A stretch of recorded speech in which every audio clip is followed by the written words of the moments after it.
Yo, yo, welcome to the podcast. Welcome back. I know it's a late show on a Saturday night. Most of y'all are out partying, drinking, or hopefully you're at home being safe. But definitely welcome to the podcast. You ain't finna give it to me like that. You definitely not finna give it to us like that. Shout out to the team here. We got brother Maurice here, and also Erica with us. Erica's a new member of the platform, so definitely welcome her. She's now part of the team officially.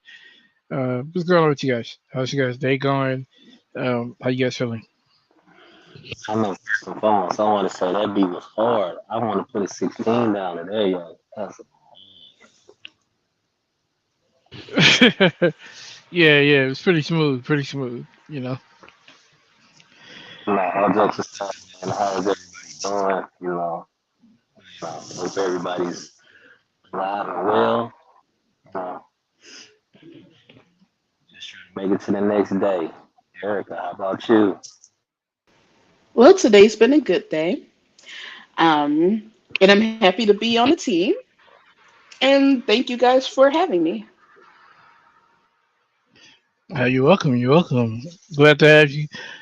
We definitely value your perspective and different opinions added to the mix. So I think it works well. I think it works exceptionally well, and looking forward to see what else we can do, and as we mesh together and bring together some awesome content. So I think we'll start off today's podcast with a serious discussion about a tragic event that happened not too long ago that we definitely want to bring some awareness to as far as what's going on and what happened.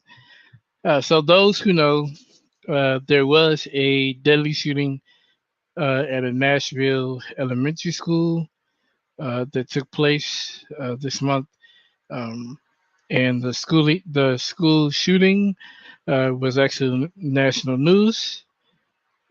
And since then, there have been some updates and details on what's actually going on, but I definitely want to talk about it with the team here, see what you guys think about it as far as what actually happened, on the shooting, as far as the shooter itself, and then just the whole ordeal and how it went down.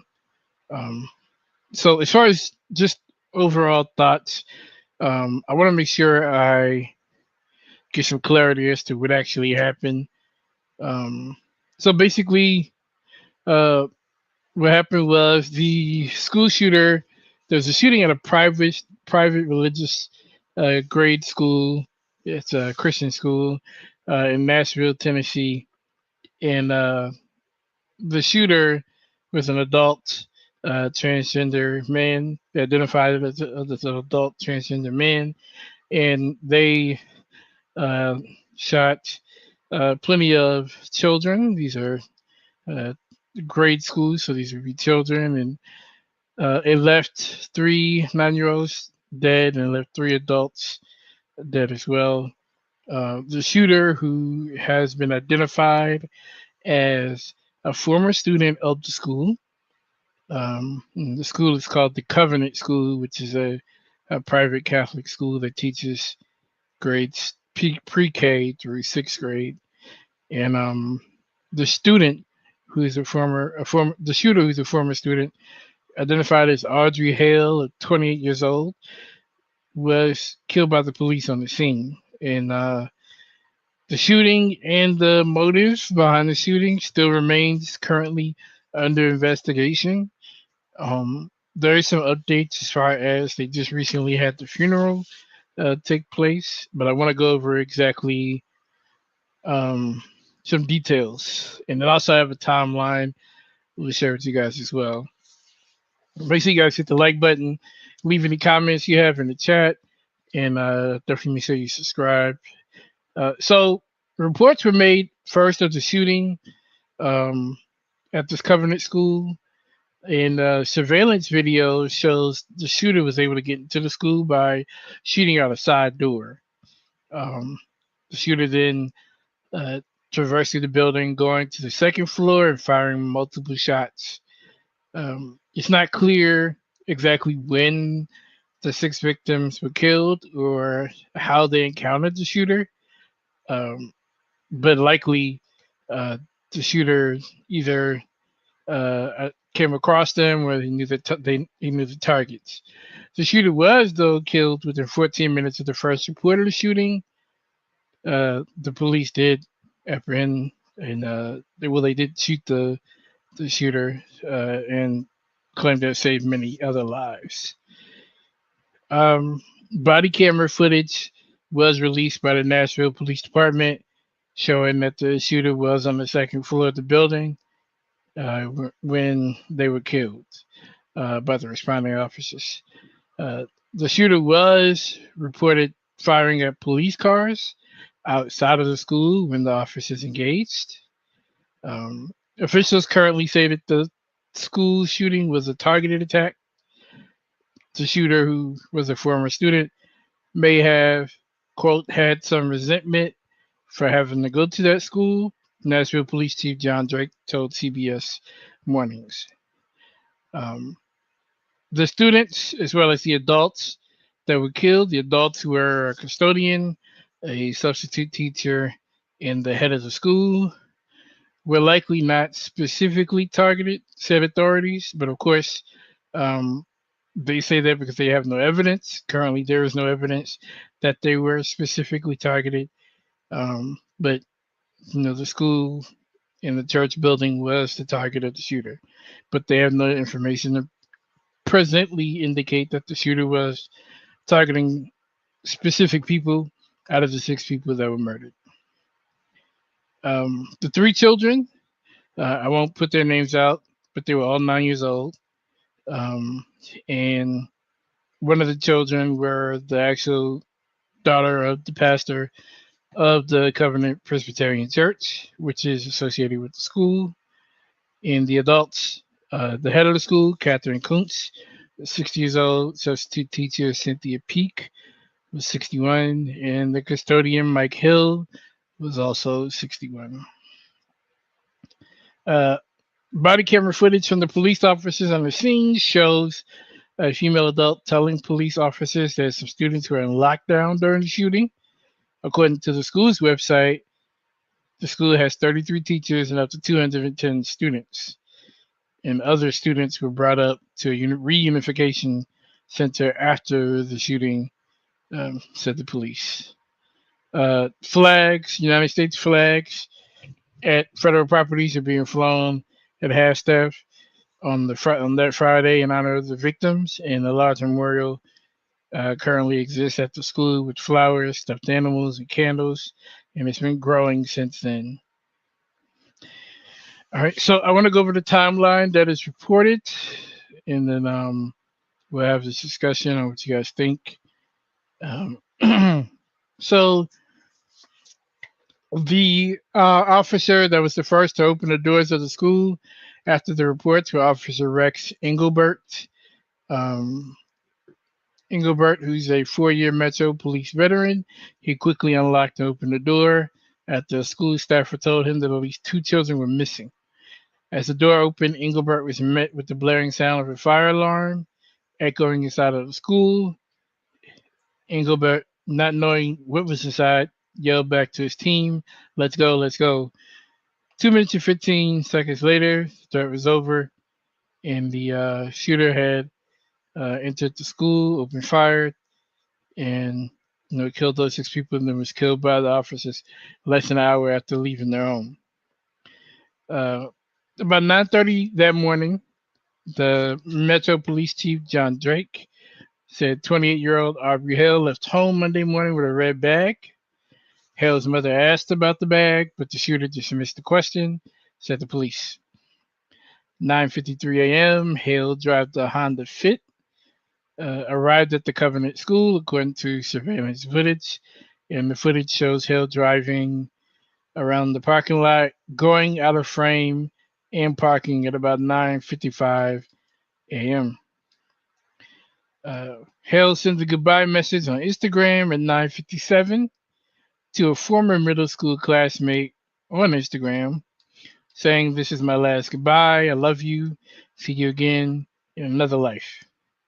The former classmate responds, telling the shooter that they have much more life to live. Harold responds, saying, "One day this will make more sense, but something bad is about to happen. Forgive me." At 10:10, actually, let me show you guys the image here so you guys can actually see the actual text message. So give me 1 second. I know this is a very touchy subject, but I definitely want to make sure you guys can see this. 1 second here. Here it goes. And I'll make sure to make it bigger so you guys can see it.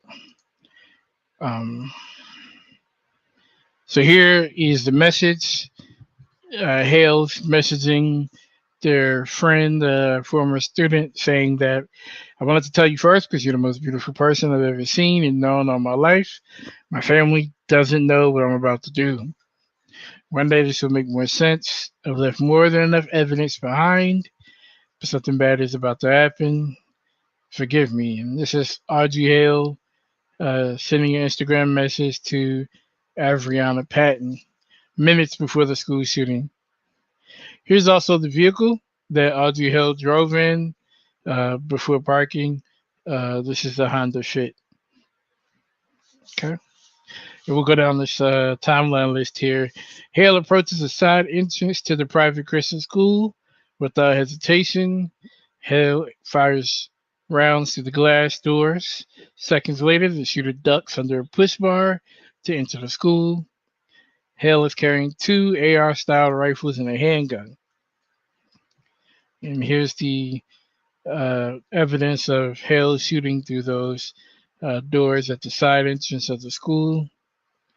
At 10:13 a.m., fired shots fired called to 911. I'm sorry, first shot fired call to 911 took place at 10:13. Hale walks through the school hallway for several minutes. The shooter walks around a church office, enters, exits, and then passes children's ministry. Hale fires shots at 10:21 before walking out of the video frame. Here's the video frame of them walking out of the church office. Okay. 10:24 a.m. The first Metro police officers arrive on the scene. Within seconds, Engelbert unlocks and opens the door. The five-member tactical unit enters the school and starts a search for the shooter. At 10:27 a.m., a team of officers encountered the shooter on the second floor atrium. Police said Hale had been firing through a window at arriving officers. Engelbert, alongside Officer Michael Colazzo, shot and killed Hale. Here's the body camera footage that shows the officers engaging and neutralizing Hale, the active school shooter. After this, that's the end of the threat. Was removed and everyone else is declared safe. So that are the facts. Those are the facts that currently exist about this school shooting that took place. Um, as far as just school shootings and just public shootings in general, these are definitely things that it's a sad thing, but it also is something that we quite struggle with a lot here in this country. A lot of times you hear mass shootings or school shootings that take place simply because people have their reasons, whether it's something that happened or something that pushed them, or maybe it was just them. Whatever the reason, America has yet to find a way to prevent mass shootings and school shootings. It was mentioned that Hale had two AR rifles. There is a story about how Hale was able to get those rifles and access them. That's another story for another day, as far as how a lot of these mass shooters and school shooters are able to get their weaponry and artillery that they have, how they're able to access it, how they're able to buy them in certain cases and get away with it, and not necessarily, being mentally checked out for the reason why they choose to have these weapons. Um, Definitely condolences to all who were lost, families that were affected, and of course the school parents who have their children at that school, and also those who were involved at the church as well. But it's a traumatic event, and I want to know what you guys think before we give a little bit more context as far as some of the discussions going around with the shooter themselves, as well as currently with the funeral that's taking place. What are you guys' thoughts? I know it's a bit traumatic. It's a bit much. It's a lot to deal with. But what are you guys' overall thoughts, Maurice, Erica? For one, I want to definitely offer my condolences to everyone who was lost that day and all of the families and students that are actually affected by that. And I also want to give extra kudos for the law enforcement that showed up. Unlike previous situation that happened, they didn't hesitate. They went into the school, they knew it was a threat, they knew it was an active threat, and they definitely wanted to make sure that, the least amount of casualties happen. So, and they did that fearlessly. So they definitely need their kudos on that. It's just really unfortunate all around. I don't really understand mentally what will make someone want to do something like that, but it's truly just tragic. And there's definitely a lot of conversation going around about that particular individual, which of course we're going to get into. But honestly, when it comes to situations like that, you're just speechless.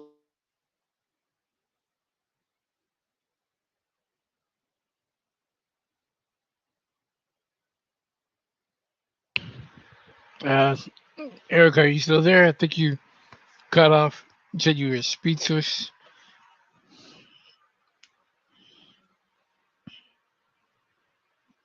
All right, I think she might have muted herself. Maurice, are you there? What are your thoughts about this whole ordeal? I mean, I do offer my condolences to the family and the kids, man. I hate that we got to keep going through something like this because, children, they don't deserve it, man. They just going to school, haven't even gotten a chance to even start to live life yet. And you got somebody like this who, for whatever mental reasons they got going on, decides they want to do that. It's just unfortunate, man. I really just think that people that are doing this, they're really doing it for attention. And I hate to say that, but I don't understand what reason are you bothering kids for. To be honest, I mean, we can even take it to, say anywhere. Like, what is the point of you going to shoot up a place? You know, I can understand you having a few personal issues or personal beefs with somebody here or there, but if that's the problem, why don't you deal with them on a different level? Like, why do we have to go to this extreme? We have to harm all these many different people. I mean, that's pretty much all I got to say about it. Yeah, I think basically the biggest part that um we actually see here that's like the biggest effect, of course, adults losing their lives is, not to say that this is lesser or greater than. I don't even want to start that conversation. But the biggest shock is their students, 9-year-olds actually, three of them that were killed. And it's like, even if there was a personal issue, a personal vendetta, you can see as photos show the shooter walking around church offices. It's like they're looking for someone specific. Um, you could assume that. I do want to say here, just for the record, you ain't finna give it to me like that. Podcast is not making a public statement or an update that we know the reason why the shooter had shot those particular people. It's just giving commentary and assumptions and opinions. It does look like the shooter is looking for someone specific. Do we know if they reached the person that they were supposed to reach with the people that were shot? We don't know officially. Again, there's no official word on that. But to shoot children, it's a it's like why? Well, what do 9-year-olds have to do with the 28-year-old? There's nothing that 9-year-olds should have a negative effect on with the 28-year-old. Of course, I may be ignorant in saying that, but it just doesn't make sense. Um, but being that the shooter was, excuse me, being that the shooter was a former student, it does bring into question, what was their experience like at the school, at the Covenant School? What was their experience like um, being, a student here? How were they treated? How did they feel? Were any of the people who are currently at the school, whether they were present that day of the shooting or still current, were any of those people involved in their experience? That definitely can open the door to the investigation as to maybe the cause of this whole ordeal. Um, but yeah, it doesn't make sense to shoot 9-year-olds, and I'm not necessarily sure um, exactly what the reasoning was for that. Before we get into more about the shooter, I do want to make sure that we do talk about, um, like I said, the currently the news that has come out is that the shooter was able to buy firearms legally. Arthur Hill had purchased 7 firearms, including 3 of the guns that were used in the attack. Um, and of course, this brings into question, you know, the whole ordeal of, legal gun, access and of course, gun violence as a whole. I think that that's something that brings up a discussion because people are going to say, well, these mass shooters are buying guns legally, whereas if guns were not legal, it may be possible that they'd be prevented. And of course, that's a discussion we could save for another day where we can agree or disagree on that particular topic. But the facts remain that the shooter was able to legally obtain those guns. Um, the other thing is, um, with the investigation still going on, there may be more data that comes out. But from what I was able to see, they currently don't have a motive. They are looking into some of the writings that Hale had wrote, and the parents are being interviewed currently. Also, uh, they think that they have proof that the Hale was the shooter. Hale was under doctor supervision, doctor's care for emotional disorders, and also that they found some maps, detailed maps, drawn of the school that had identified certain entry points. That was also something else when I looked at the timeline and the news reports, how they were able to specifically target a side door instead of the front door, how they knew exactly where they wanted to go. There was some discernment there. It wasn't like they just went through the main door where everybody could see and bring alert and awareness to their situation. But the investigation is still going on. We may get a new update later on about exactly what's going on, and we'll make sure to update you guys on that. Um, I think just one more thing, which is the funeral has taken place. Um, the funeral with the 3 children and the 3 adults that attended this particular school was hosted at the actual church, the Presbyterian church. that was connected to the school shooting. That's taking place, but there are people saying, "Hey, uh, you may not necessarily you know want to attend this particular church or attend this particular school." I know even the pastor or the minister, one of them whose daughter was shot, he was gonna go into the school while police were trying to uh, the, take the shooter down, and they basically prevented him from going in and getting his daughter. So I know that that was something that was very, very traumatic. Also, that day, there were lots of 911 calls for this particular attack. Um, so this is something that the city of Nashville definitely won't forget. This particular day and this particular incident. So now let's talk about the shooter themselves. We've given a bit of background, of the shooter. I don't want to show pictures of the people who have deceased. They do have their pictures up at the funeral. I'll say that you can definitely look that up if you're interested in that.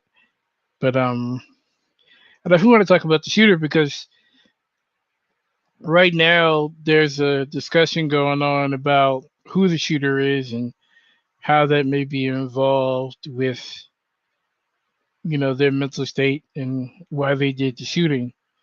Right now, the parents of Audrey Hale and their entire family are currently laying low, and they're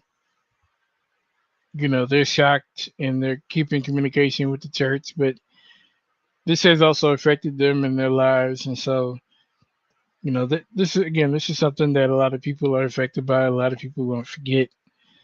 But let's open a discussion about the fact that the shooter was transgender, and that's something that a lot of people are starting to bring up. They're reporting that because they were transgender, that uh, it could bring some or fuel some hate or backlash by anti-trans advocates in right-wing media. Uh, and a lot of trans advocates are worried about the escalation of hate to where people may be fearful and take out their fear and their hate physically. Um, and that's something that's currently being discussed um, by this particular shooter's situation. And there was when during the reports, which is why we kind of waited a bit. There was some confusing during the reports as far as the identity of the shooter, their gender, because some reports were saying that the shooter was a woman. Some were reporting the shooter was a man. According to the shooter, they chose to identify as a transgender man. And so that's how we will identify them, just because it cuts back on confusion. And clearly, the shooter, knew who they wanted to be identified as, and so that's how we'll identify them.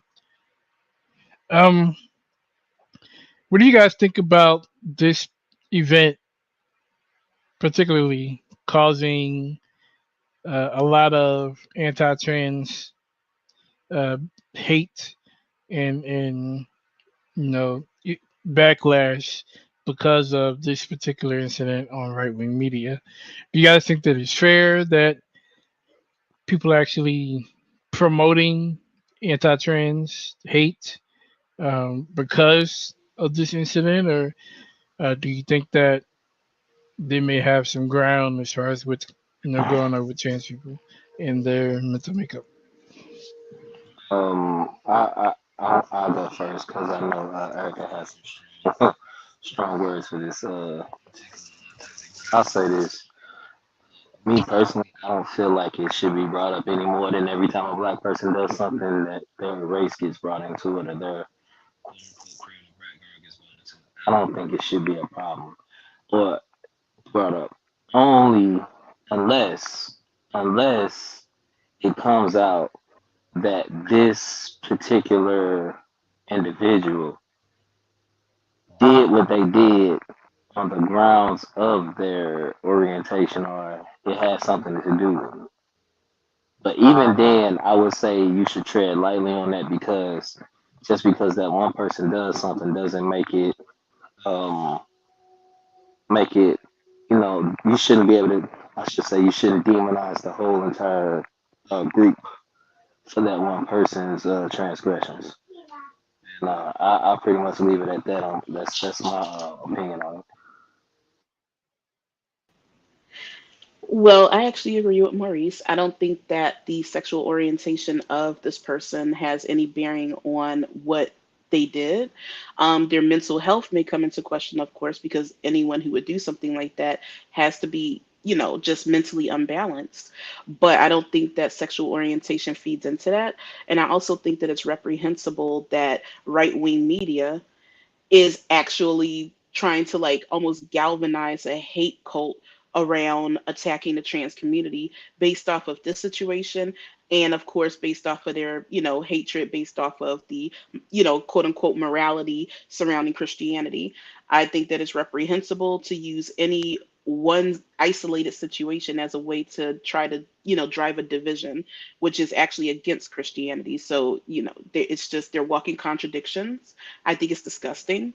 However, I don't think that crimes against the transgender community or just the organization altogether, the LGBTQIA plus community, I don't think that things will be an uptick against them when it comes to people attacking, just mainly because they're already being attacked. It can't get any worse. And most of the people that's attacking them is right wing, people that tend to think a little bit more balanced. They're not necessarily aligning with that particular side of the political coin. So I think that it'll just be business as usual. However, they will run with this particular narrative until they feel like they've gotten, what they wanted out of it, which is, of course, to demonize the transgender group. And that's all I have to say about that. Yeah, I definitely say myself. I think we should put more focus on the act of the actual shooting more so than the sex of the sexual orientation of the shooter, just because the sexual orientation does not connect with the reason why we have a shooter. The reason why we have a shooter is something else, whether it's something mental or something happened at the school that took place when they were a student. Whatever it is, it doesn't directly tie. And in order for people to make these claims, they need evidence. And if the local law enforcement are still investigating and they don't have evidence, or public evidence hasn't been released, then a lot of these people are just making these claims based off of preconceived notions and implicit bias. And that's something we definitely want to make sure we check when you're reporting on these things, is to remove as much implicit bias and preconceived notions about people based on their preferences. I do want to go over some of the things that were said by certain podcasts about this incident.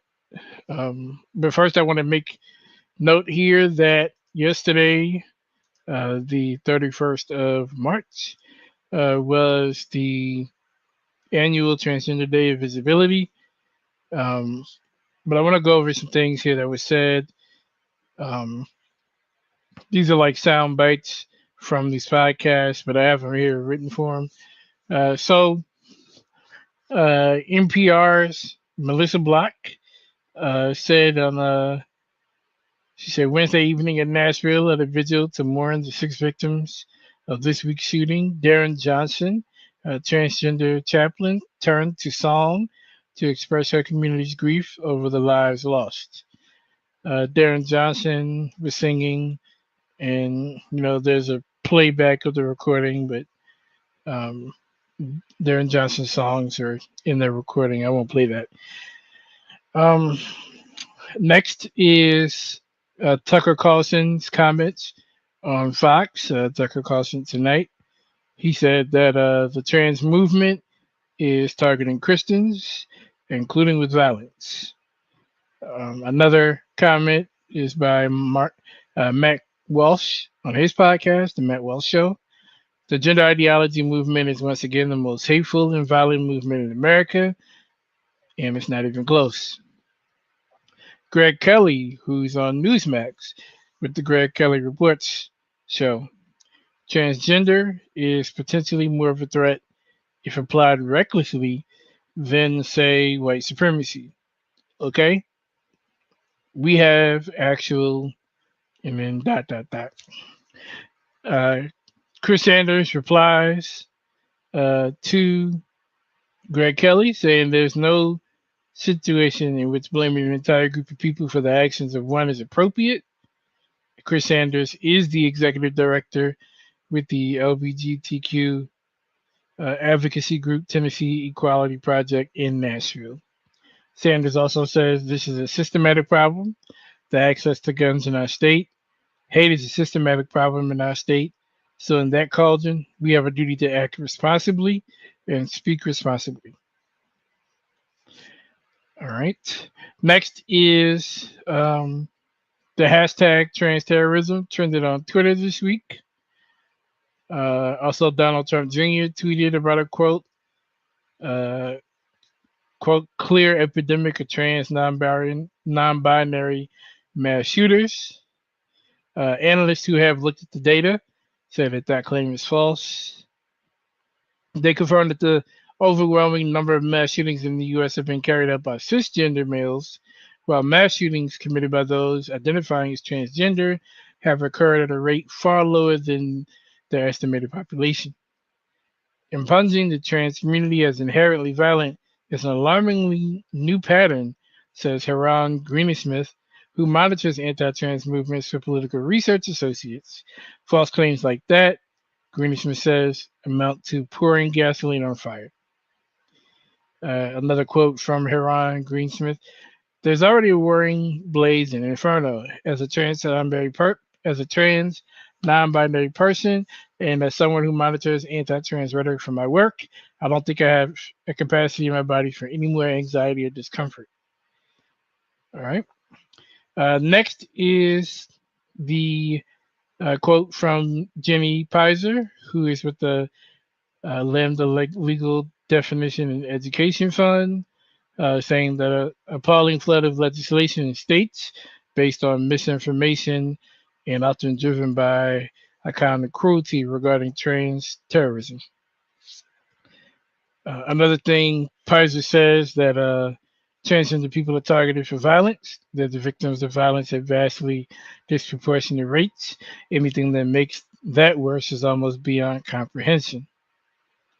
And lastly, advocacy groups in Nashville have been planning to hold a march and a rally today. Actually, I believe they're supposed to hold it today in support of LGBTQ rights, um, but it has been postponed and indefinitely out of caution. Organizers have reported to Melissa Black at NPR saying that it didn't feel safe. All right, so that's some of the commentary that's been given about this situation. As you can see, a lot of hate, a lot of Christian based ethics, especially from Tucker Carlson. Um, a lot of misinformation as well. It's a lot of emotional misinformation. Um, Before we go on to our next subject, I just want to close up. Any last comments or concerns from you guys? I have no further comments. Again, like I said, it's a tragic incident. I do wish, you know, my condolences for the family and those who were affected by this shooting, and those who also went to the school that have students and children at the shooting when it took place. Um, I give my condolences. But does anyone else have anything else to close out before we get to the next subject? Yes. Now, when it comes to all of that hatred that you just read, that really just had my skin just blood broiling. Like, I'm like, what are you talking about? It's just key that it's like these people do not understand their own religion. They don't understand the history. They don't understand the detriment and the mayhem that they alone have caused in this community. And the sad part is, I expected nothing better from them. That's my last comments. All right, well said, well said. Maurice, any last comments on the subject before we go to something a little bit later? Nah, I just say my condolences to the families, man. That's all I got to say.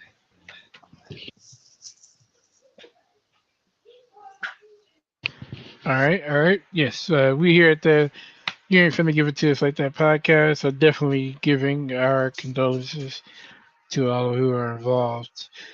All right, so for a bit of a lighter note, we're gonna go to the discussion of music and especially within the entertainment sector, just new music that just recently came out, as well as what you guys are currently listening to.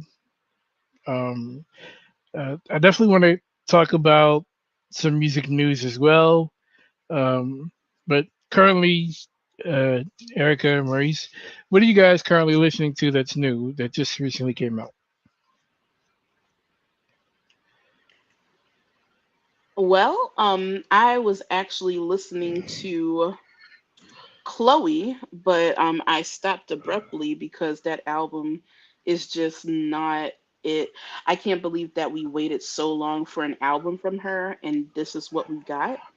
Um, that's unfortunate. That's really unfortunate.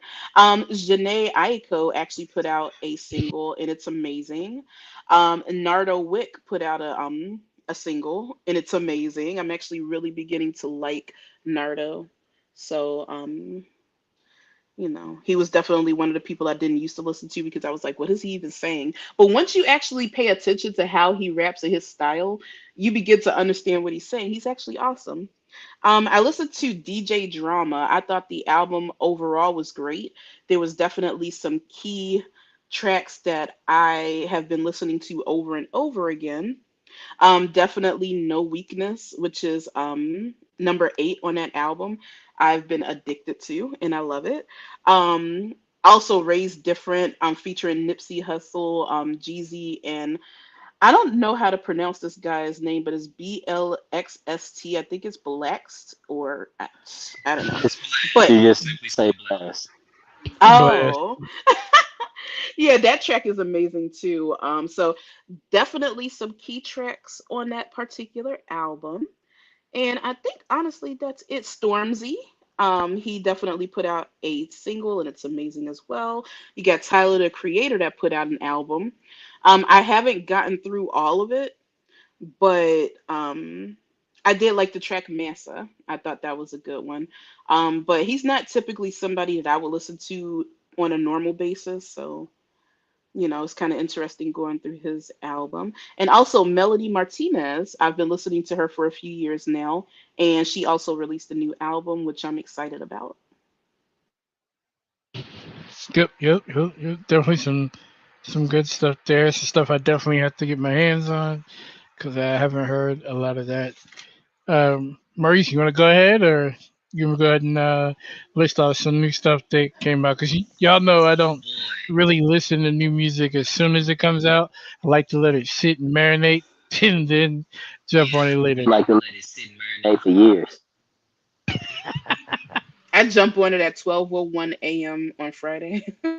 Yep, Yep. same. I'm right on as soon as it come up.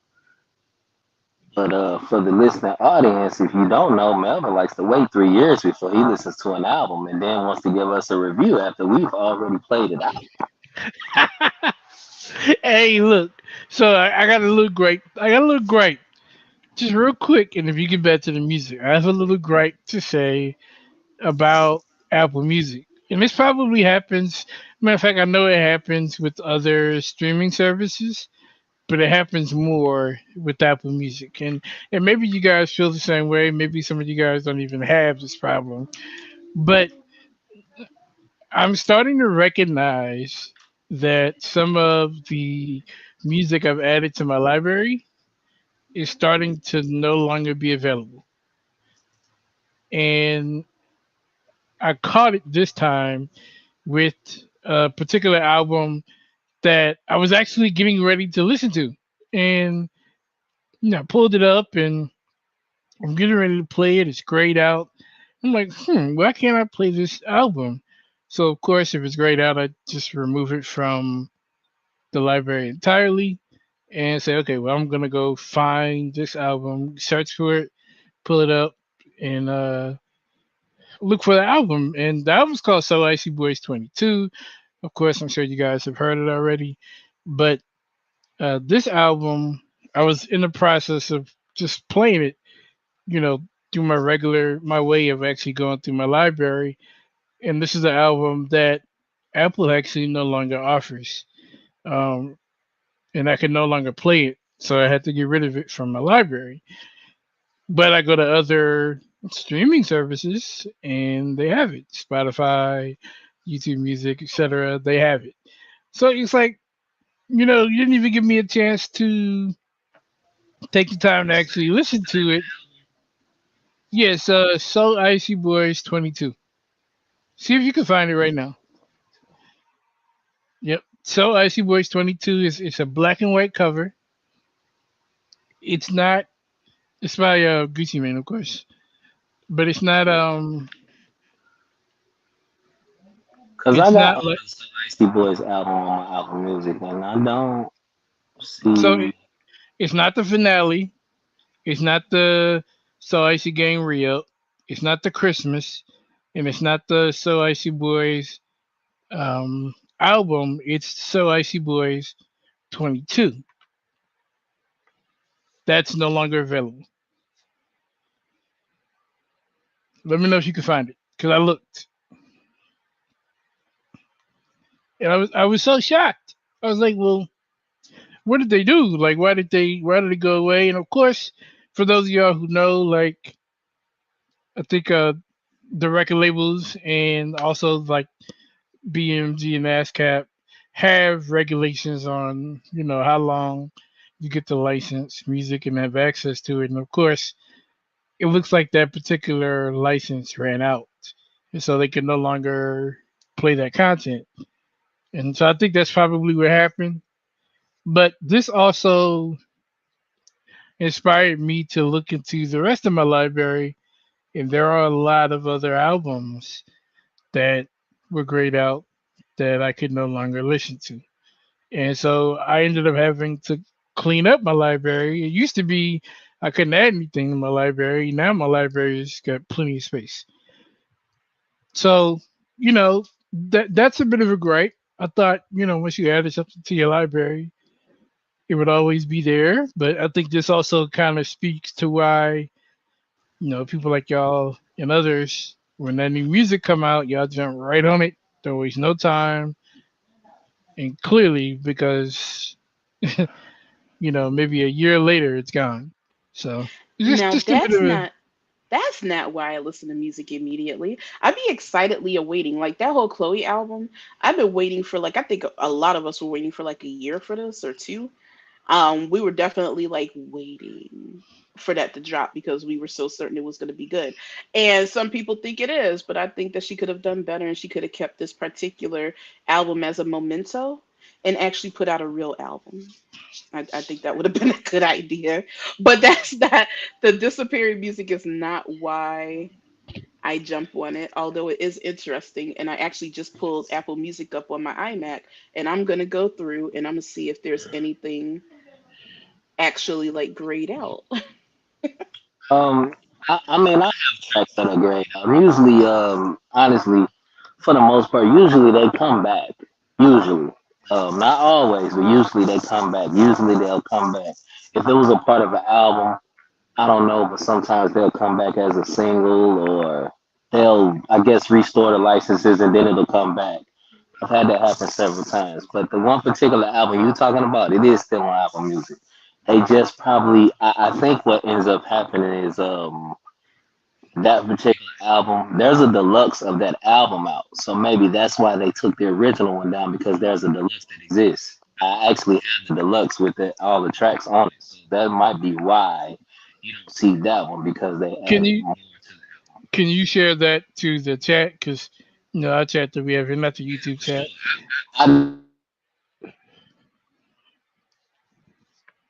Because I'm looking, I just searched right now, So Icy Boys 22, and the only thing that comes up is the So Icy Boys Deluxe, but it's not So Icy Boys 22.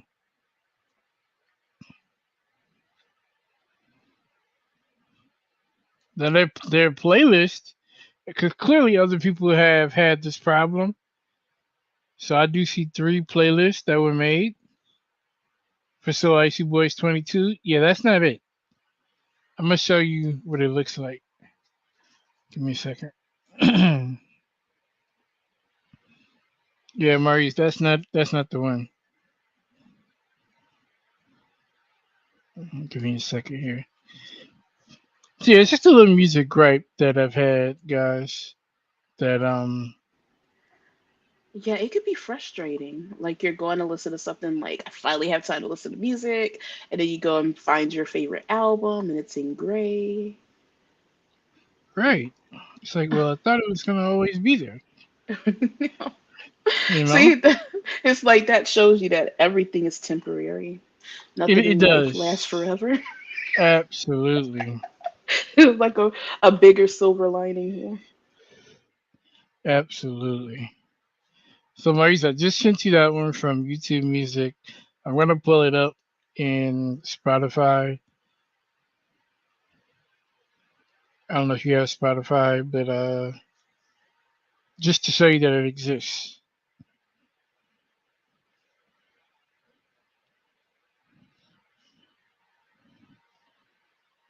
Oh, you know what? That just reminds me. There's an album called The Essential George Gershwin. That whole album was like snatched from Apple Music. And it's kind of a bummer Hmm. because George Gershwin actually played Blue and Rhapsody. That or Rhapsody in Blue. That's actually my favorite version that he had on that particular album because there's been many renditions, including different ways that he's played it. But the one that ended up on the Essential album is the one that I 100% just absolutely loved, and I can't find that anywhere. And what's wild is that back in a day, I would say around 2003, this album came out about that time. I actually purchased the CD of that. It was a dual CD, and I purchased it from Amazon. And so Amazon, after a while, they started doing their streaming service. They Right. actually all of the albums that you purchase from them, they actually ripped it and put it in the library. It's no longer there either, and I actually paid for that. So it's like it's Wow. that's what's really just amazing. It's really sad because that album was really good. Like the whoever put that compilation together did an amazing job, and I cannot get my hands on it anymore. So I'm kind of salty about that. Goodness. So yeah, this Maurice, you see the difference between that album and the tracks on that album versus the one you was hearing?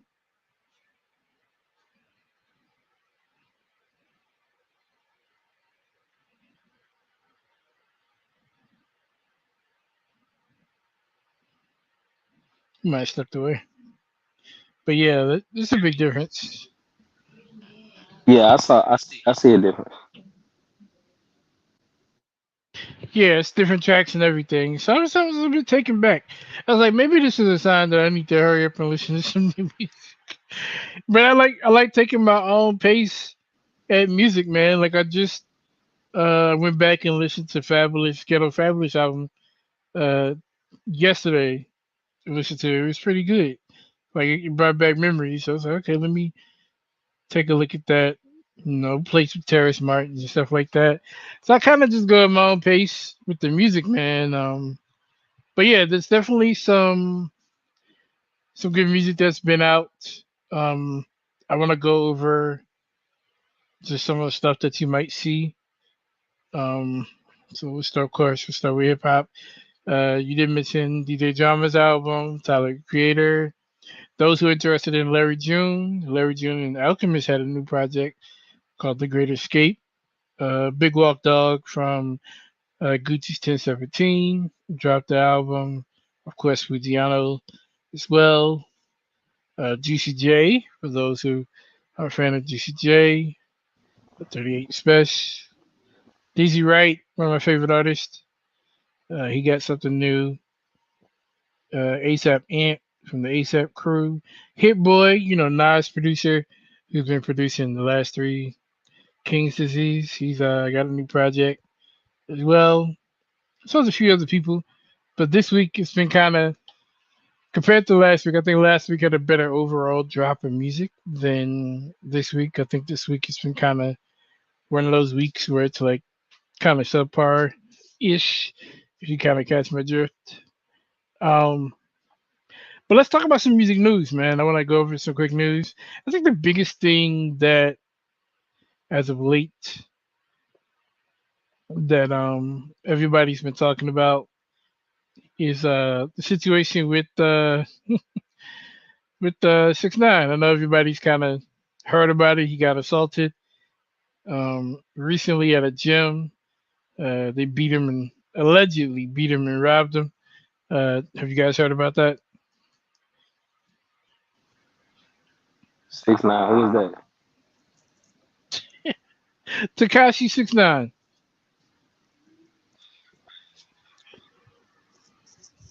I'm sorry, you sound far away. Say it again. I don't know who that is.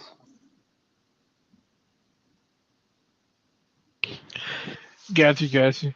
Yeah, Takashi 6ix9ine is a rapper. Yeah, he got Uh, curb stomped. He really did. He got curb stomped in yeah, that poor little yeah. bathroom. I almost feel bad for him, but why does his name sound like a video game? Has anybody thought about that? Does it sound I, like a? I don't know. Don't pay me no mind. Go ahead. yeah, but basically, he got caught without his security and in Florida of all places, and they beat him up at a gym, and you know, allegedly beat him up and robbed him at a gym. That's like the latest news everybody's been talking about. Finally, he's getting reports of him getting beat up, and hopefully get the security back.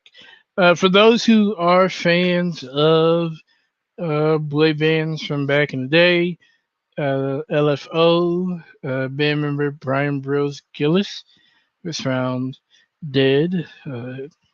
Gillis died at 48:27. That's something that I'm not sure if a lot of you guys know. I didn't really like keep up with boy bands in my younger days. If I heard them, it was like something on the radio, but I didn't really like keep up with them. But yeah, that's something that just recently happened. Khaled has a new single. Uh, Looking forward to seeing what new projects he comes out with. And it's not DJ Khaled; it's the R&B singer Khaled. Quavo from the Migos is still writing music for Takeoff. Emotional music. I think he has a new single called Honey Bun. He's dedicating to Takeoff. So Quavo is still having a hard time dealing with that loss, and as many others of us are. Um, So is it still too early to basically tell Quavo that he can't rap? Should somebody tell him, or should we just let him live for now? it's kind of too late now. He made a crap ton of money off of music. So, but I think you know how it goes with groups in music. When there's issues within groups, or somebody passes away within a group, it kind of kills the group. And I think this is definitely going to be the last of the Migos. I don't think that they can try to put anything together. I don't think that there's like a last album. I think their last album was their last album. And we started to see that anyway because they were kind of going down a separate way. Quavo producing, doing music on his own, and you know, then of course Quavo and Takeoff bonding together, doing a particular album that they did recently, and then of course Offset doing his own thing, and him and Cardi. So it was bound to happen, I think, but just the way that it happened. Nobody kind of expected that. Um, Another thing I want to talk about is the situation with Prize. For those who don't know, Prize was a member of the popular uh, hip hop '90s group Fugees, which included Prize, Wyclef Jean, and uh, Lauren Hill. Prize recently has been under FBI watch, and he's been watched by the feds for pocketing hundreds of millions of dollars, embezzling um, Malaysian dollars in exchange for running a foreign influence campaign against the United States government. Um, they stated that he's been at a decade long investigation along with other public figures that including two of the past three presidential administrations, Leonardo DiCaprio, Goldman Sachs, and casino tycoon Steve Wynn. And yeah, it's clear that he's broken laws. Um, so what's been stated by the Justice Department Attorney Nicole Lockhart, as she talked to jurors, she said that he needed money and was willing to do anything to get it, including being an agent of the Chinese government. They stated that he was willing to break any laws necessary to get paid. So currently, he's been outed as a spy against the United States government, and yeah, currently he's standing trial with multiple felonies in federal court in Washington D.C., uh, alleging his participation in a conspiracy to make illegal campaign contributions using foreign money, witness tampering, and failing to register as an agent of China. He has pled not guilty to the charges, the most serious of them, which carries a maximum sentence of 20 years in prison. Um, the Justice Defense Department attorney has told the court that the prosecution will link Prize to the Malaysian financier Zhou Lo, who is suspected of siphoning more than 4.5 billion from the Malaysian Sovereign Wealth Fund, known as 1MDB or One Malaysian Development Berhad, and a Chinese government influence campaign targeted at extraditing the wealthy billionaire fugitive Guo Wang. Um, Prize is being tried on 11 counts, including various conspiracy charges for which the prosecution claims with three separate lobbying schemes to bring secret, illegal foreign influence to bear during the administrations of former Presidents Barack Obama, Donald Trump. Of course, Price has denied the allegations. Uh, Lockhart has said that this is a case about foreign money influence and concealment, and that the case will highlight political intrigue, backroom dealings, burner phones, and lies. So Prize is officially under some heat. What do you guys think about the story? He's officially labeled as a Chinese spy, and for those who know the rift going on between China and America, that is not a place where you want to be. What do you guys thoughts?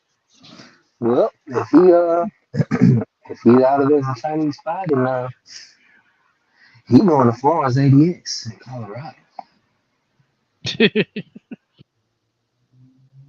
He gonna be up in there with El Chapo and the Almighty Larry.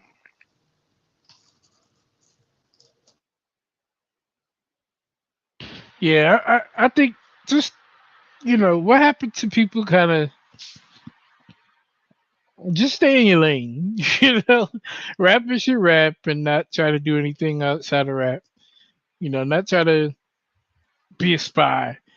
Like, just focus on your I particular don't know. lane. I disagree, bro. I feel like I mean, hey, if you can step outside your lane, then I mean, go for it, and it works for you, go for it. But now, when we talking about legal stuff and you being a spy, that's a whole different ball game. That I ain't going for. Like, definitely don't step into that lane for sure. But hey, I mean, if you can find something else to do that's gonna make you money, then do it. Just try to do it legally, legally. Yeah, it Yeah, definitely wasn't smart. It wasn't the smartest idea he's ever had, I'm sure. Um, and what with everything going on with TikTok currently and trying to ban that from the United States due to certain software that China is trying to impose and sanctions and everything else that's going on with that particular app, it's not necessarily because it's addictive, it's because of the fact that the Chinese government wishes to regulate it in such a way that it would threaten, the United States and our privacy and everything else. It's just you really don't want to be in cahoots with China with everything that they're doing. So it's not necessarily if he's guilty, it's a matter of how many years is he getting ready to get. yeah. I think they're gonna load the plate on him as far as how many years he's gonna get. I think that they're gonna throw the entire book at him twice if possible. They're going to throw the whole library, the trees Exactly. around the library, the bench, the Right. statues, basically everything. Right. Did you what did you know about that balloon prize? What did you were you a part of that Oh situation? my gosh. The questions are going to be crazy. Exactly.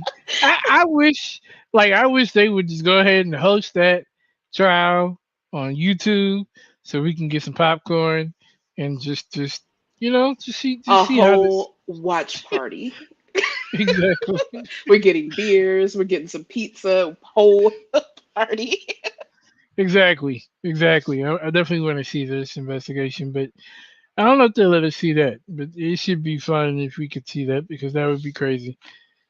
Um I wonder if they'll actually stream it on C-SPAN though. Isn't that like when it comes to like more high profile cases like this, especially when it's, coming to the federal government, I wonder if C-SPAN will actually have it.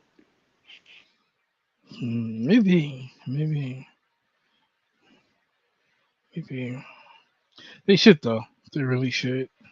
If he makes it to C-SPAN, he's done. Like, just more signs that he's done. Exactly. Exactly. All right, so I have one more thing here. Of course, if you guys have any updated news, definitely talk about it. There is a request. Tory Lanez files a motion for a new trial in the Megan Thee Stallion shooting. He cites that it was an erroneous ruling. He claimed that the judge erroneously allowed jurors to view an Instagram post with the comment from his own personal Instagram saying that Kelsey Harris wasn't the shooter. I want to go ahead and read the story here from the Rolling Stone.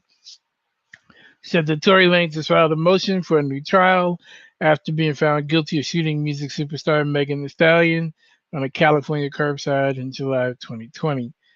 Lange's lawyers Jose Baez and Matthew Barhoma cite multiple grounds in the new paperwork filed late Wednesday, including a claim that the judge erroneously allowed jurors to view a September 2020 Instagram post from Tory Lane's personal account claiming Megan's now estranged best friend, Kelsey Harris, was not the shooter. The filing, which is obtained by the Rolling Stone, includes a declaration from Tory Lane's content creator, Joshua Farias, in which Farias claims that he was managing Tory Lane's Instagram at that point, and the one who replied that's not true to a comment on the Shade Room's account stating people saying Kelsey shot her. Lane's attorney alleged prosecutors ambushed them with the Instagram post mid trial and that the judge should not have blocked the post because the defense team did not have a sufficient time to figure out who wrote the reply. His lawyers claimed the post amounted to an apparent admission by Tory that Kelsey did not fire the gun. His whole defense, meanwhile, was that Kelsey fired shots that wounded Megan, an allegation Kelsey and Megan adamantly denied in trial testimony.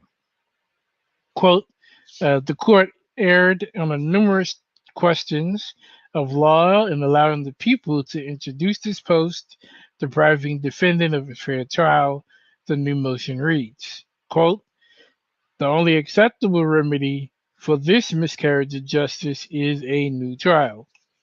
Lanes, whose legal name is Daystar Peterson, was convicted of all three charges against him and is facing up to 22 years in prison at sentencing. This motion for a new trial was expected after Peterson enlisted new representation following his conviction. At a hearing in early January, Peterson's new lawyers, including the storied hip hop lawyer David Kenner, successfully lobbied the judge to delay Peterson's sentencing until April, which is this month, so they can review trial transcripts and prep a motion.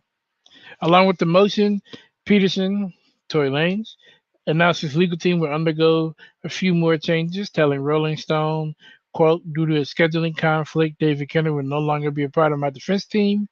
I would like to thank Mr. Kenner for his hard work and wise counsel. Jose Baez will continue to represent me as the first chair and Matthew Barahoma as second chair, end quote.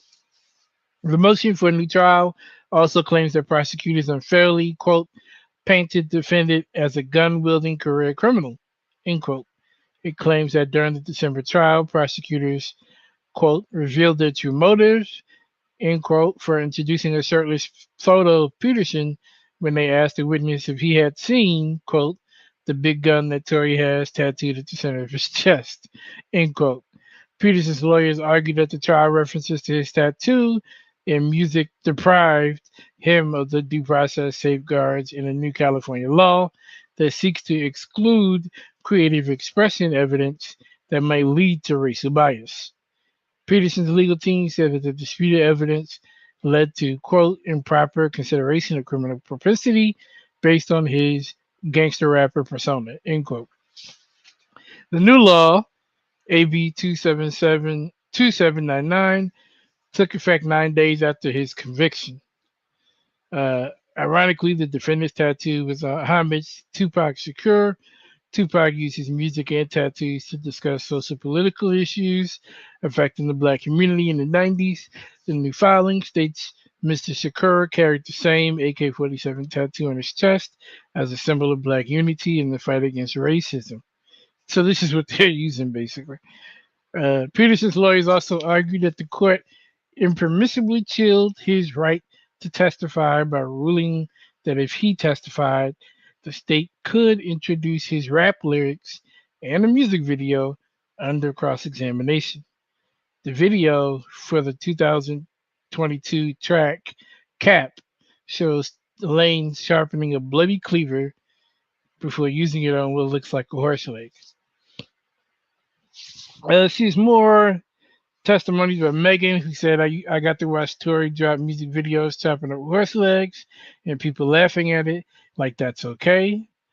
Uh, the new defense filing claims Lange has a right to exercise his right to testify without such impeachment evidence because the California legislator had already been deemed it more prejudicial than probators with the passage of AB 2799, even though the new law hadn't taken effect yet.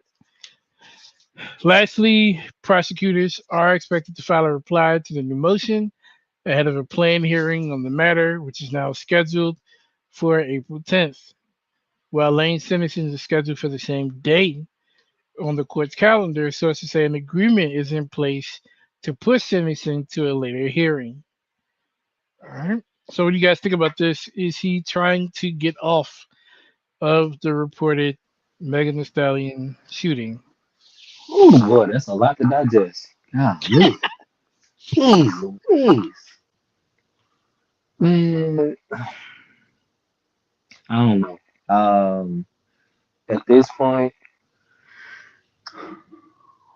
I think he should just go ahead and put it behind him because from everything we saw in the trial and what's going on, man, he just wasted more money fighting this thing.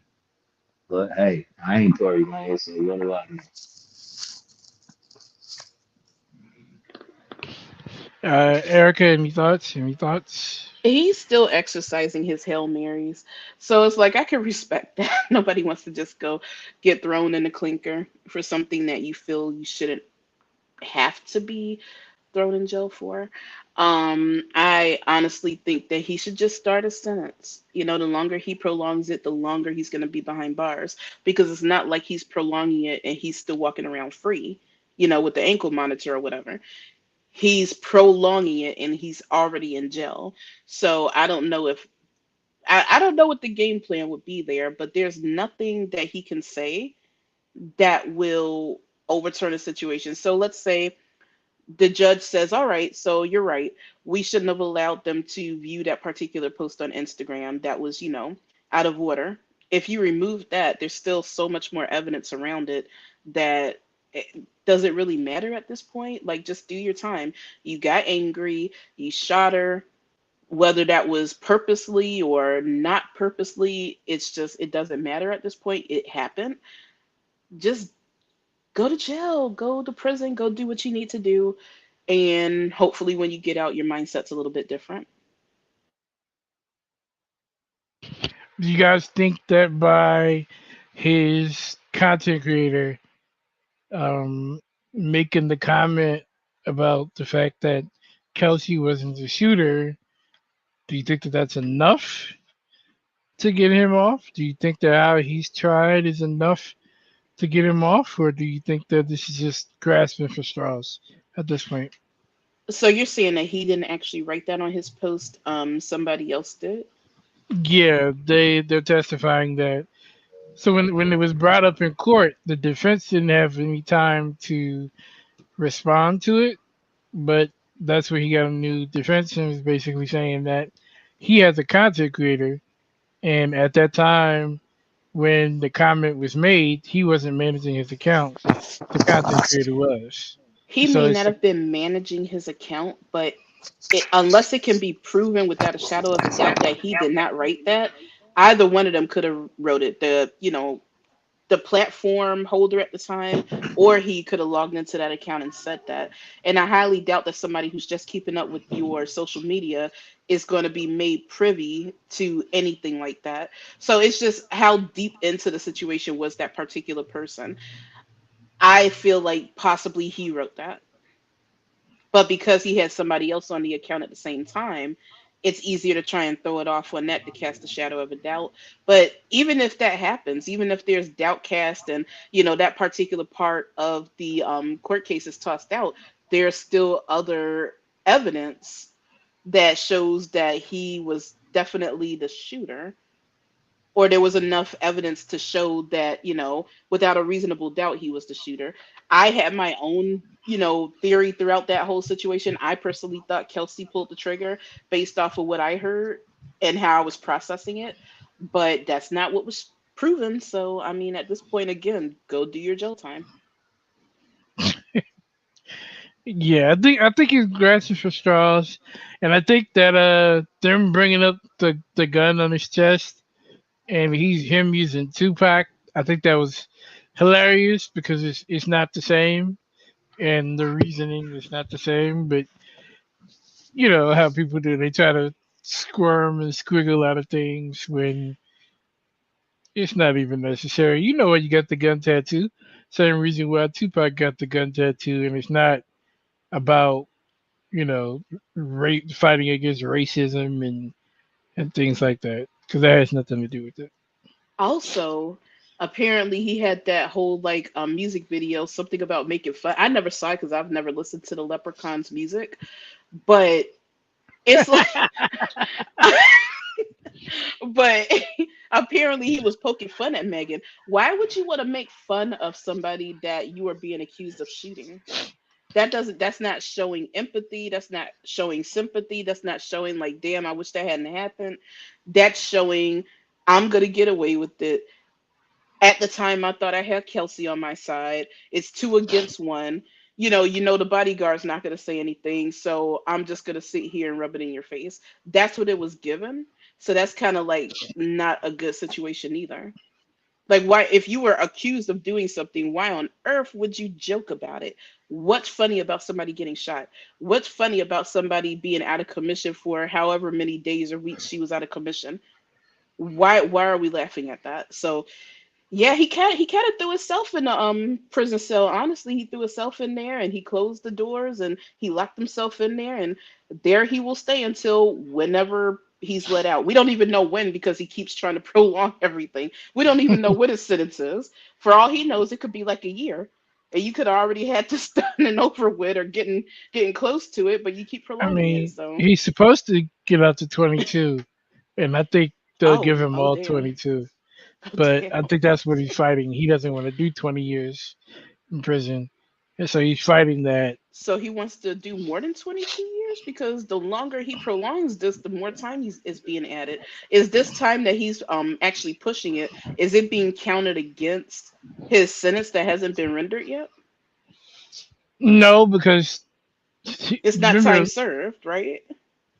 right? So that's the thing, and then of course, not only is he prolonging this, but they have this hearing coming up. Plus, him actually filing this motion, which is going to push the hearing back.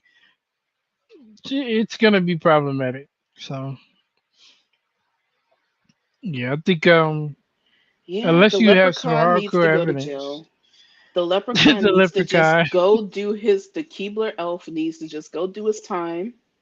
Like Damn. I said before, I just want to interview the people that's actually in the cells with him just so that we could get their understanding of how they feel about a elf inhabiting their space. We just want first-hand interviews. That's all I want. Otherwise, he should hush and just go do his time.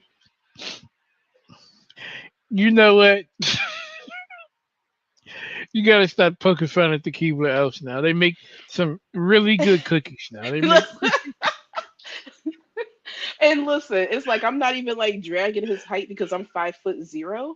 So it's like I'm just super short, but it's like he's like really short and he's really angry. And it's like he's just giving Banicula. He's given Elf. He's given he needs to be in prison.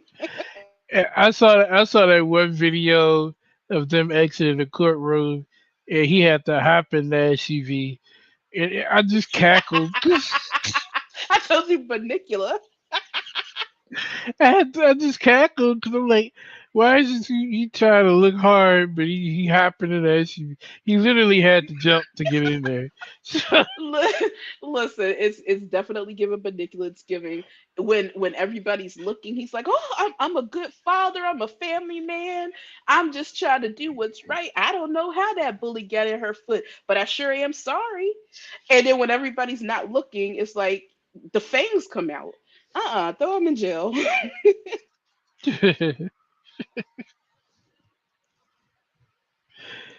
Uh, but yeah, that's the latest news on his case. So by the 10th, uh, we'll see what this is.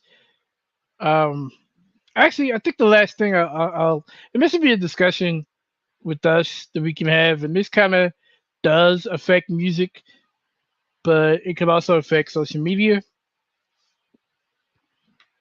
As far as Congress currently working on a potential ban for TikTok, um, I think that it could negatively affect the music business or music creators more so, not necessarily the business, but creators. I think um, because they collect a lot of data.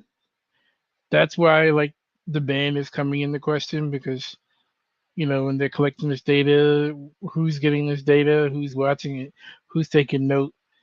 We won't go into that because that can be a whole nother show.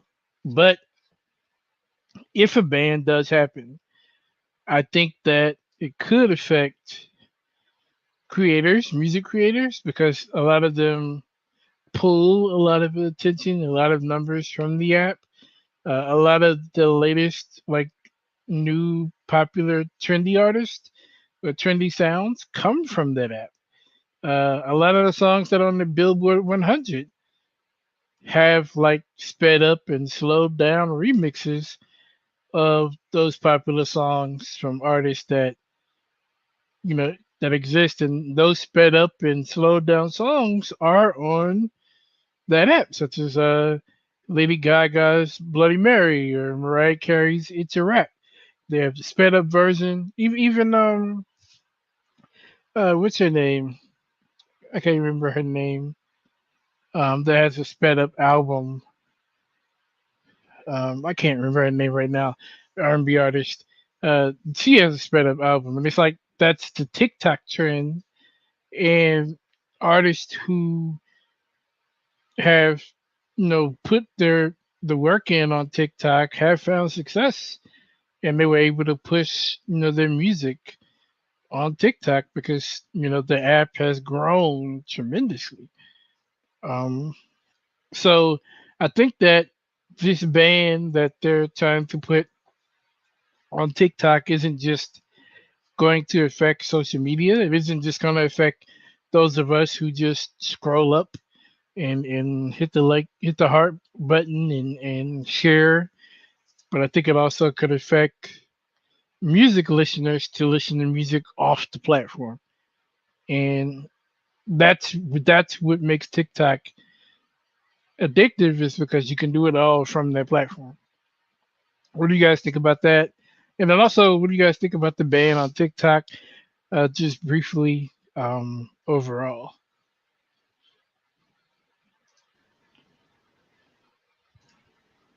Well, I think that for the most part, it's going to hurt not necessarily music artists who are already well established, but I think people who just create videos for fun.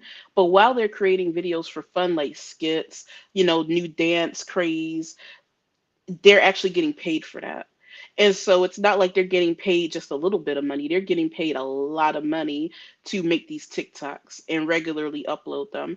So I think that people who have made this possibly their living and their, form of income, and they haven't actually branched off into other platforms like, shorts on YouTube or, Instagram, I think that they're going to be the ones that's hurt the most. I personally think it sucks from that standpoint. And if they are still solely on TikTok, they really should be, advertising to move over to a different platform, because I do believe the ban is going to go through. As far as the ban goes, I actually do agree to an extent. Um, it's not like this is a new situation. The United States have been trying to battle it out with China for a very long time, even back when Trump was still in office and he, brought the issue up initially. There is a serious security breach going on with that app, and China is pulling way too much data that they don't need. And so it begins to look into the whole situation of possible spying through the TikTok app, and the fact that they keep trying to keep the United States from being able to regulate it, at least for our country. That's where the problem is. That's the biggest issue. As far as how deep this particular breach is and how much information they're pulling and for what purposes, I don't know, but I'm almost certain that the government has done their research into that situation. And this is why they've come to the conclusion that either somebody in the United States, a company or something, is able to have something to do with it, or if it's 100% China, it needs to go away. And so this isn't the first app that's had this issue from China. There are other, apps. They didn't necessarily come to the United States like that, but there's other countries that's had similar issues with other, you know, apps that China tends to use in the whole situation and to do with that. So WeChat comes to mind. WeChat is one of those services where it's like it's a chat service, it's a pay service. It's pretty much been transformed into basically being able to do everything. And a lot of people like it because of the simplicity, but Yeah. other countries don't like it because of how much data China is collecting. And if you know anything about Chinese government, it, too much information in their hands about other countries is not a good thing. So, yeah, I actually agree to an extent that it needs to either be regulated or it needs to go.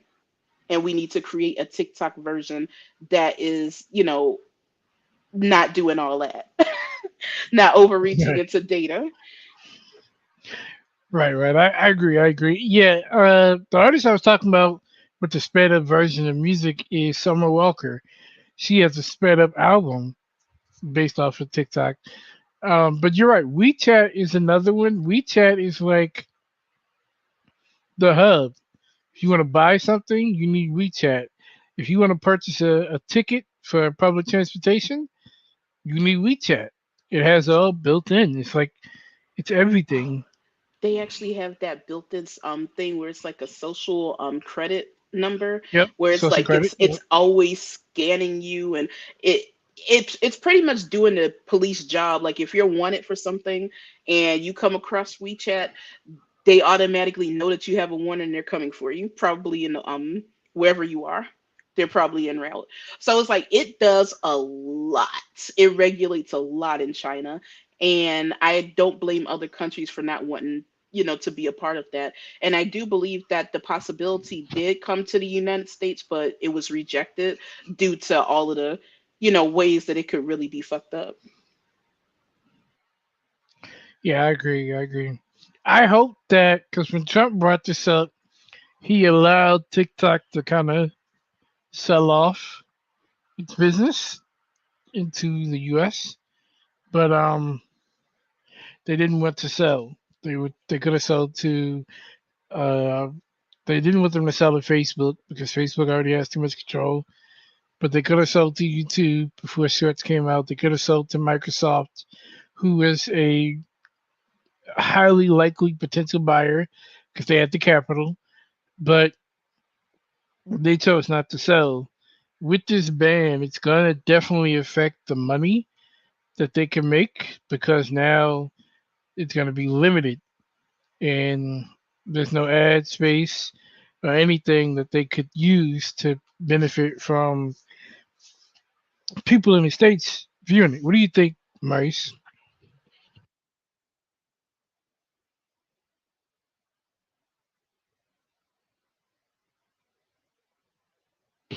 He might be busy um, as we talk about TikTok here. I think that's pretty much everything as far as the ban goes. I think it should go through.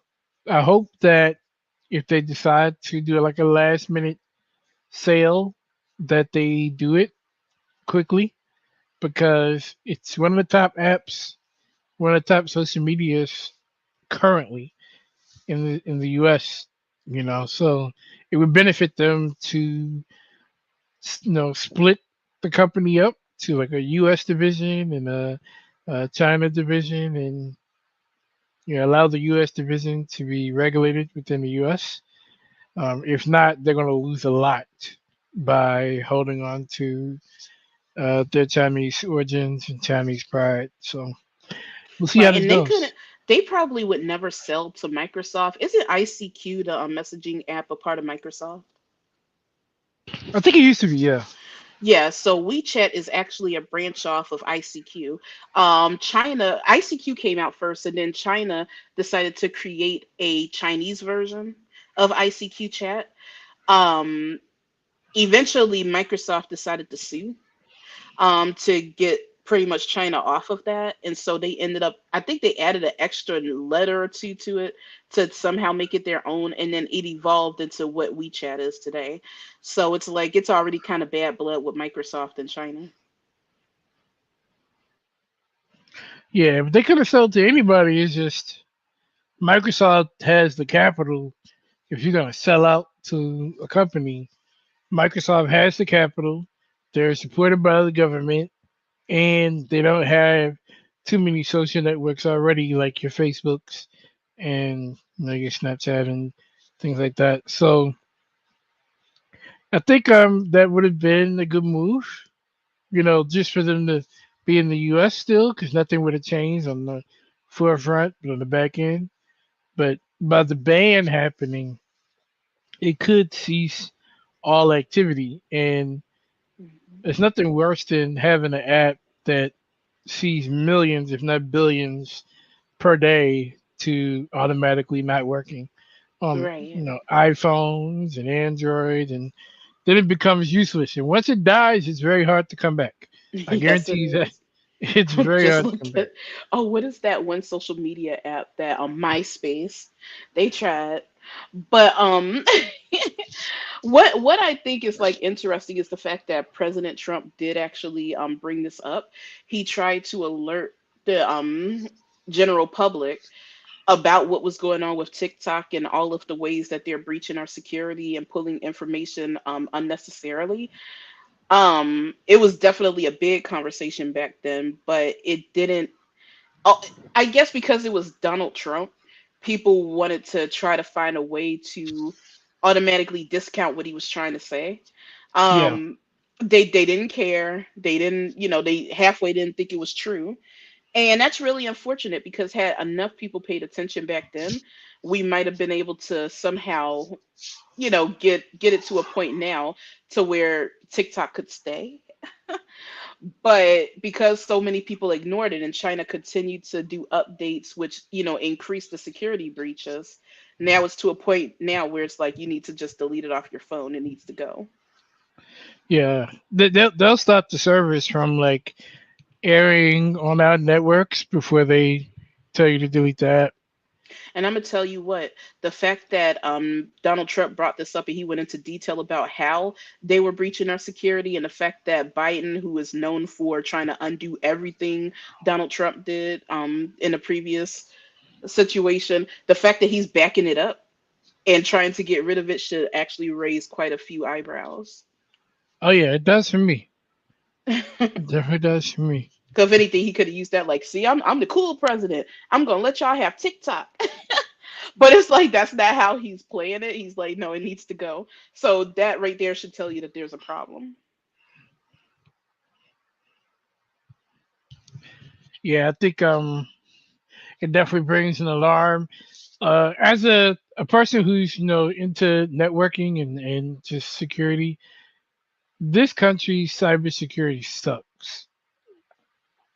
And any network specialist, any cybersecurity specialist will tell you this country's cybersecurity sucks, and it's never given the attention it needs until it hits the fan. Like all these other companies, when you talk about like cybersecurity to Target didn't believe anything.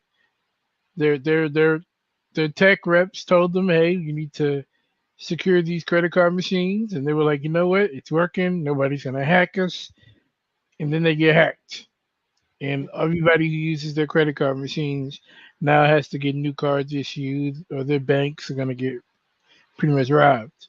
So now they listen, and now what could have been, you know, something that was a simple, affordable change that Hmm. was only a few thousand turned out to be millions to fix a problem.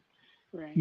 So it's like our country's cybersecurity as a whole sucks, and this situation with TikTok would not be if we had decent cybersecurity in the first place. That's very true. But it's not even necessarily a cyber security situation because the big deal is it's not the fact that China is sneaking over here and like stealing data off of our devices. When we install the app, we agree to the terms and conditions. Most of us don't read that.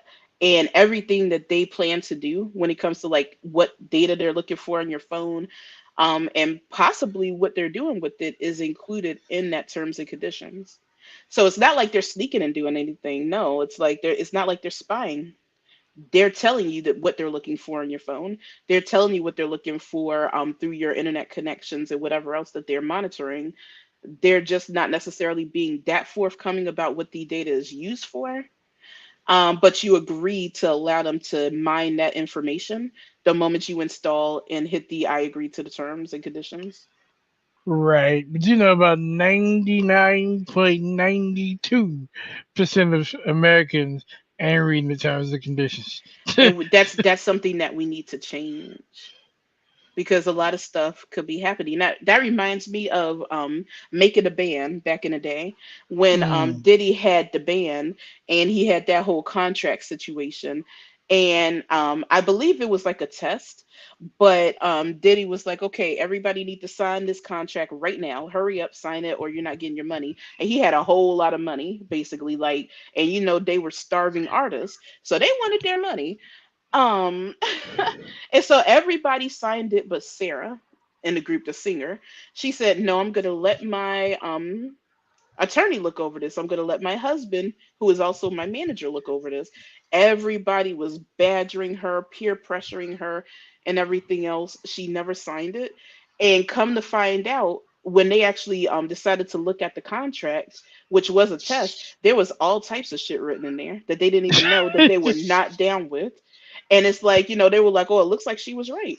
To hold off, don't put her signature on anything, and have somebody else more experienced go over the situation. Exactly. Unfortunately, these terms and conditions are written in similar fashion. They use so much, legal jargon that you really a lot of the times don't even know what they're talking about. You just, like, I read it, I'm just going to skim over it, but it's not really registering to you what they're talking about and what they mean by certain things. So it's like, I think that a more simplification of the terms and conditions just in general is needed in this country. Like, shorten it, DQ it, simplify it, and people will be able to read it. Yeah. Yeah. I agree. I definitely agree with that. All right. I think we're coming down to the hour here. It was a wonderful, wonderful show. Maurice, I don't know if you're still there, but we delved deep into the TikTok thing. I don't know if you have any comments, but if not, we'll go ahead and wrap up. You probably went to sleep. Any last words, Erica? No, this was fun though, but yeah. Absolutely, absolutely. Welcome to the team. Glad to have you. Thank Definitely you. glad to have you. Yep. Definitely make sure you guys hit that like button if you haven't already. Make sure you guys subscribe and tune in and leave your comments at the end of the show. Any comments, we definitely have uh, an open ear for comments and opinions. So definitely leave that. You know you ain't finna give it to us like that. And have a good night.